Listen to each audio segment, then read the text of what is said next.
Good day, everyone. How are you? I hope you're well. Welcome back to my channel, Sonia Space. And in this video, I want to show you how I make this delicious bole and fish with sauce.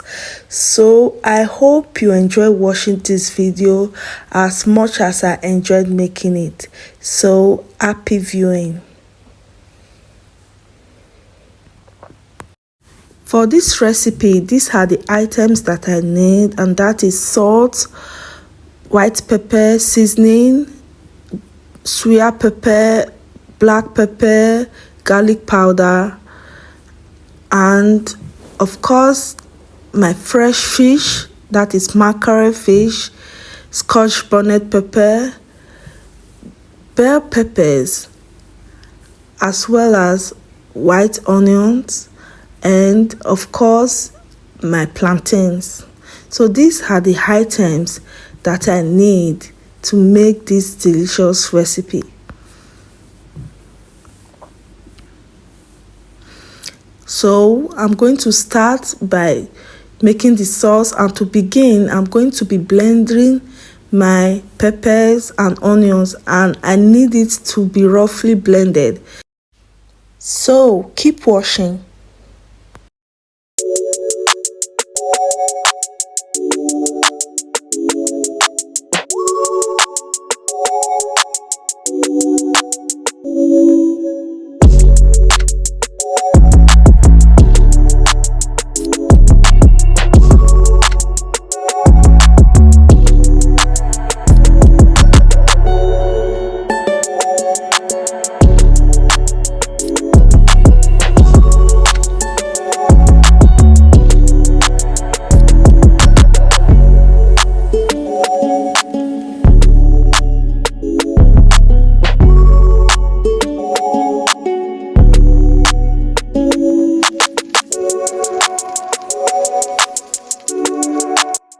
So I'm going to be making incisions in the fish to enable me apply my ingredients inside the fish, so the ingredients, the seasoning and all that I'm going to be using can penetrate inside the fish to give it a good taste.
So this is salt and pepper. I'm mixing it up with olive oil, and I'm going to be applying it on the plantain because I want it to be spicy.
So this is my bole and fish. This looks so beautiful and tastes very delicious. So I hope you enjoyed watching, and till we meet again in my next one, have a nice day and stay blessed. Bye bye.